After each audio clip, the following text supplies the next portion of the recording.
প্রকৃতি কি তার ইতিহাসের সবচেয়ে ভয়াবহ প্রতিশোধ নিতে চলেছে?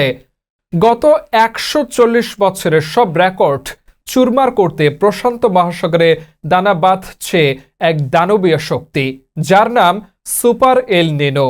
গবেষকদের মতে সমুদ্রপৃষ্ঠের তাপমাত্রা স্বাভাবিকের চেয়ে ২ ডিগ্রি সেলসিয়াসের বেশি বেড়ে যাওয়ায় ২০২৬ সাল হতে পারে মানব ইতিহাসের উষ্ণতম বছর। এর প্রভাবে ওলটপালট হয়ে যাবে বিশ্বের আবহাওয়া।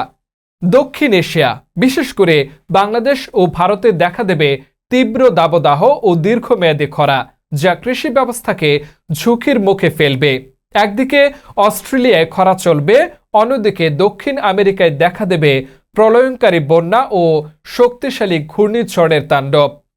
এটি কেবল ঋতু পরিবর্তন নয়, বরং জলবায়ুর এক বিশাল ওলটপালট। প্রকৃতির তার রুদ্ররূপ দেখানোর আগেই বিশ্ববাসীর জন্য এটি এক বড় সতর্কবার্তা।